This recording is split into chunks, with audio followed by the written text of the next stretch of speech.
Hey everyone, welcome to the Week 8 recap of the Danker Family Fantasy Football League.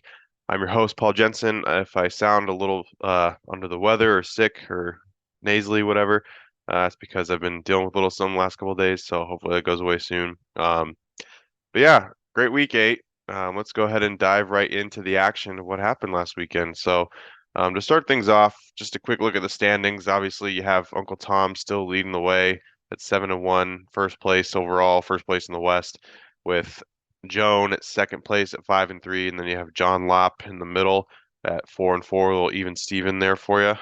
Reference to his wife, even Steven. And then you got Garrett and myself bringing up the rear. Garrett does have 2 wins, though I only have one. Going to the East, Ben still leading the way at 6-2. Then you have Adrian second at 5-3.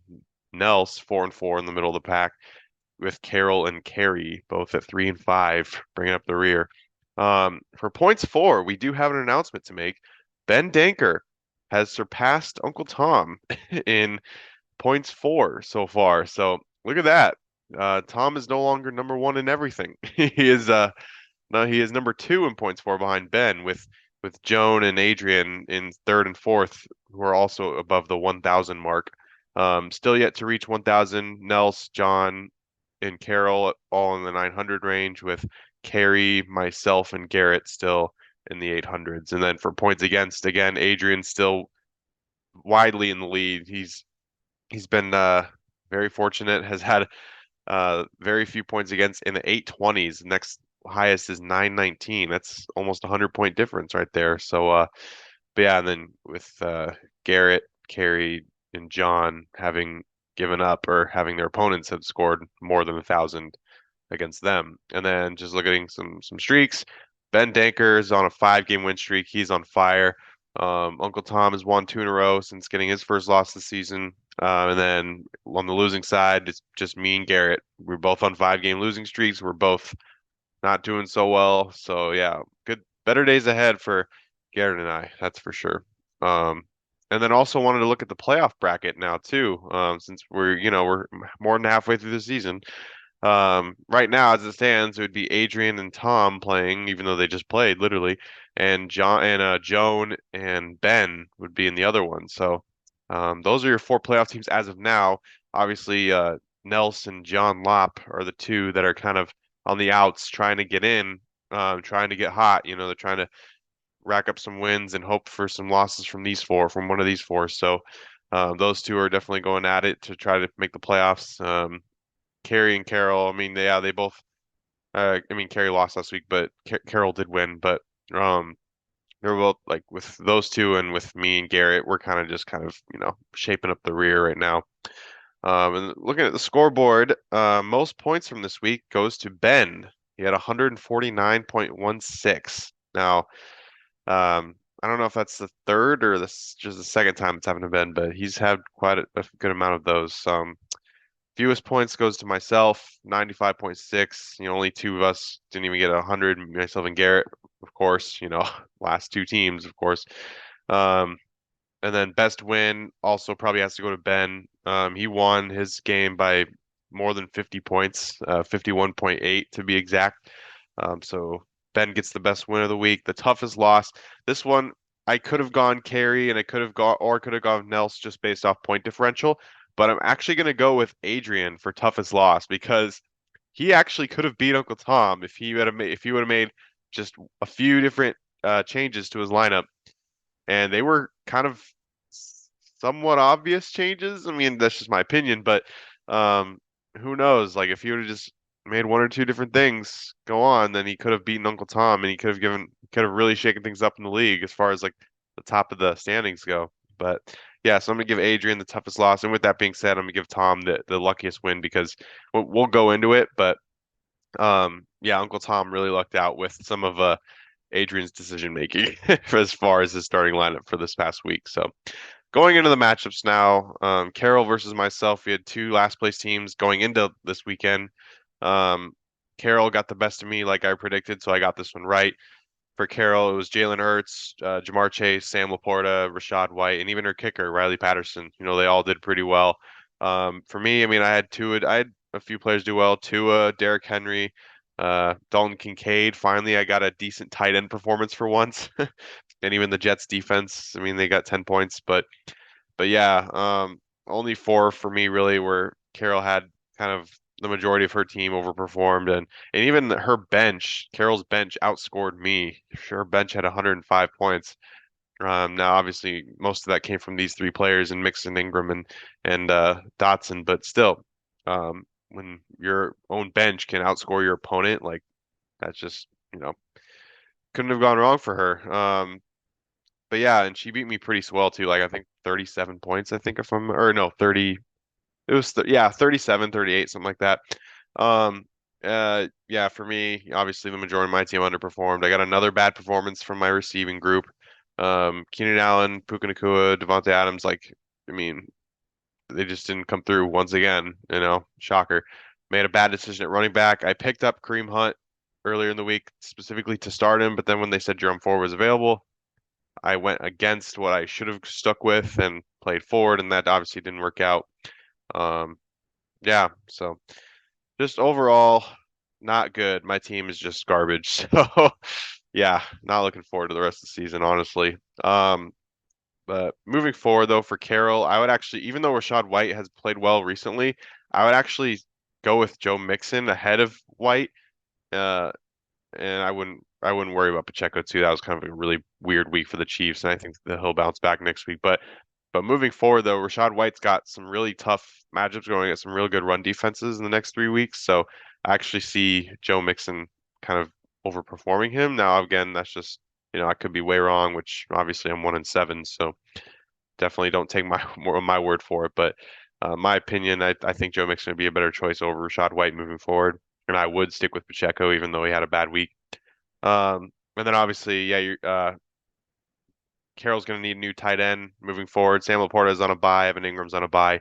So she's going to have to find a new tight end to find that replacement if she wants to still try to compete.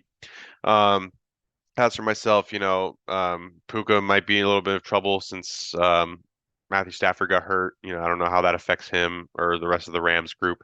Devontae Adams, he's just been one of the biggest disappointments in all fantasy football this year. He's only had really 2 good weeks ever since, and other than that, he's really just been underwhelming at best. So, um, yeah, I mean, I might have to do something drastic. I might have to bench him. I might have to try to find a trade partner with him, even though I doubt anyone will want him at this point. But yeah, we'll see. So yeah, that was that matchup.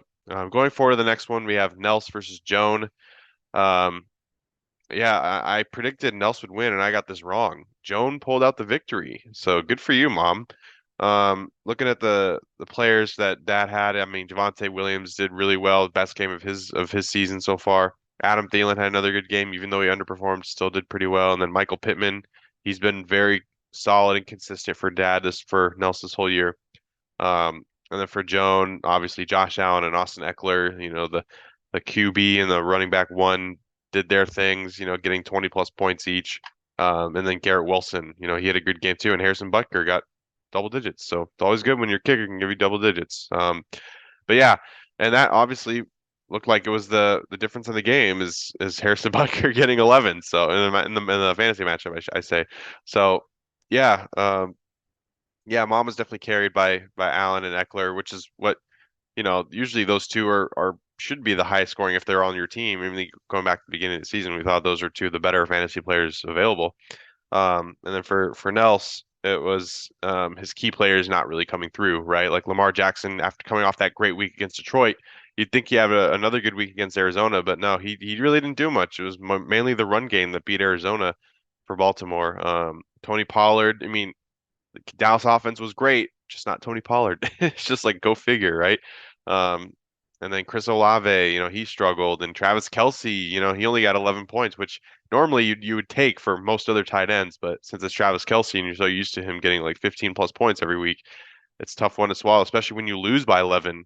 Um, yeah, it's just tough. So some of Dad's key performers just didn't come through for him. Moving forward, I mean, looking at Dad's bench though, Taysom Hill, 22 points. Now he's actually been playing pretty well the last 3 weeks. So is Taysom Hill like sneaky trying to get in your flex position, Dad? Like, is this someone maybe you start to think if Chris Olave continues to struggle, do you move Pittman to wide receiver and put Taysom Hill at flex? I mean, who knows? A valid question. We'll see how that goes. And obviously, you want to hope for James Conner and Deebo Samuel to get healthy too. And the Saints defense, they should be a solid play next week against the Bears offense. Um, and then as for Joan, she has to find, in my opinion, she should probably find a new temporary defense. Dallas is playing Philly next week in Philly, I think, if I'm not mistaken. Actually, let me double check that just to be sure. Uh, yeah, it's in Philly next week. So yeah, that'll be tough. I mean, Philly's offense is pretty good. I mean, but who knows? I mean, Dallas could dominate them. We never know. And then Seattle, they're going up on the road as well. They're playing Baltimore, whose offense has looked pretty well recently too. So yeah, it's gonna be tough for either one of those defenses. So Mom might need to find a temporary defense, and then Kendrick Bourne going out for the year. I know she hasn't really played him that much, but he was playing well up until he got hurt this weekend, and that really hurts Mom's wide receiver depth, especially with Christian Kirk going on a bye this week. George Pickens and Garrett Wilson are solid too for the wide receivers, but then she'll have to fill in that flex spot. Um, probably with Madison or maybe Justice Hill. Jake Ferguson too. That was. I mean, luckily it didn't matter because you ended up winning. But yeah, that was a unfortunate there, starting Waller over Ferguson. So what can you do? Um, Moving forward to the third game, we got Adrian versus Tom. This one I predicted right. I said Tom would win. I gave him the benefit of the doubt, and I could have been wrong if Adrian had made some of the right decisions, but he didn't. So let's look into that. Um, First, actually, let's look at the key performers for Adrian. CeeDee Lamb, 41 points. I think that was the most points for any starter of all fantasy for our league this week. So 41 points for CeeDee Lamb, just going off. Uh, Mark Andrews did pretty well, 14. DeAndre Swift did well. Even Stephon Diggs, even though he underprojected, he still did pretty well.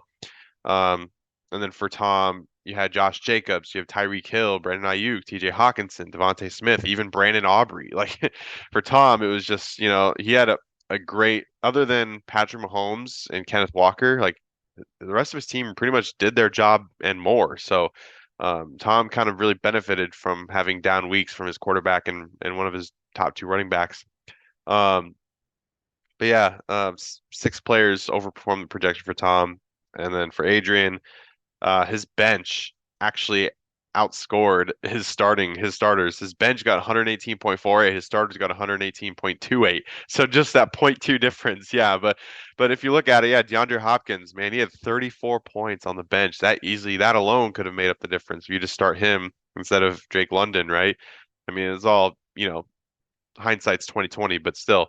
Um, yeah, and then Gus Edwards, I think you started him last week against Detroit, and then you benched him this week, and you put him in place of Ramondre Stevenson, and that could have gone differently.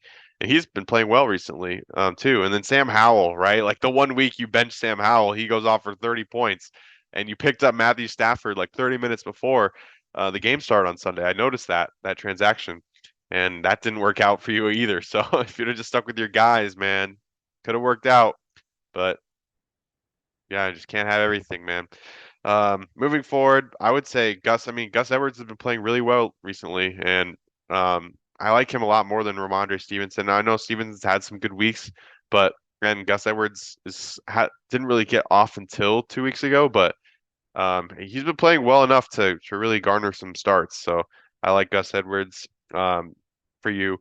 And then was Will Levis the key to DeAndre Hopkins' success this year? Because 34 points. I mean, I didn't like him with Tannehill. I just thought, and especially with Malik Willis, I didn't like him. But if Will Levis can really shine and be as good as a prospect a lot of people thought he'd be, then hey, maybe that really helps. And then all of a sudden, like your team's looking really, really good and really scary. So we'll see how that goes for you.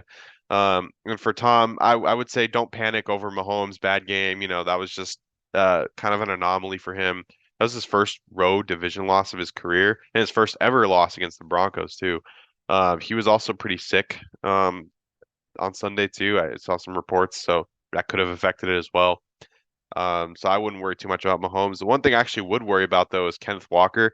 He's actually been a little bit on a decline recently. His last three games, he hasn't really done well. He's only scored one touchdown in the last 3 weeks, and he's going up next week against the tough Ravens defense. And then if you add that in with the fact that Montgomery's on a bye next week and Kyron Williams is on IR, your running back depth is starting to slowly diminish, and who knows, like you might have to. I mean, you probably still might stick with Walker, which I would understand next week, but he hasn't played well recently, and it's something to just keep an eye on.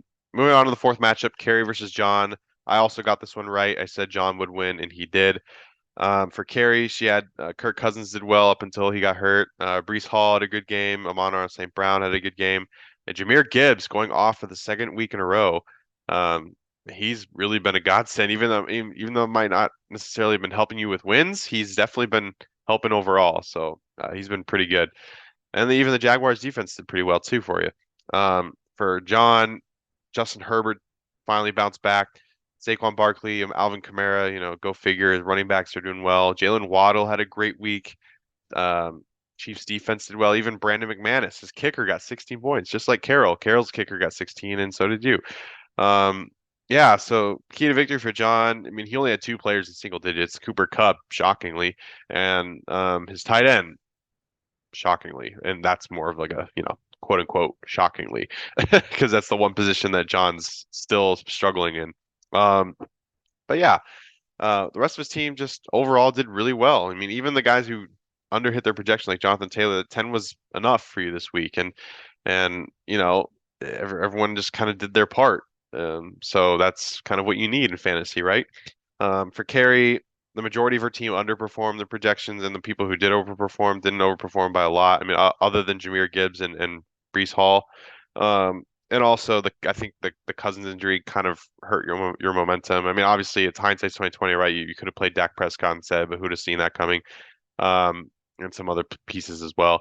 But yeah, Kirk Cousins got hurt in the third quarter, I want to say, or was it early fourth quarter? It was so late. It was in the middle of the second half, so either late third quarter, early fourth quarter. So there's still time where he could have gotten some more points. Now, would it have made the difference? I don't know, but he was playing well up until the point where he got hurt. So. And then moving forward, I would actually consider starting Deontay Johnson. He hasn't played much. He's only played like 3 games this year, I think. He got hurt in week 1 against San Francisco, so that kind of limited his points. But last 2 weeks since he's came back, he's been pretty solid, and he's been consistent enough. So I would say, and plus this on a short week, he's going up against the Titans pass defense, who's actually one of the worst in the league. So I would consider maybe starting Deontay.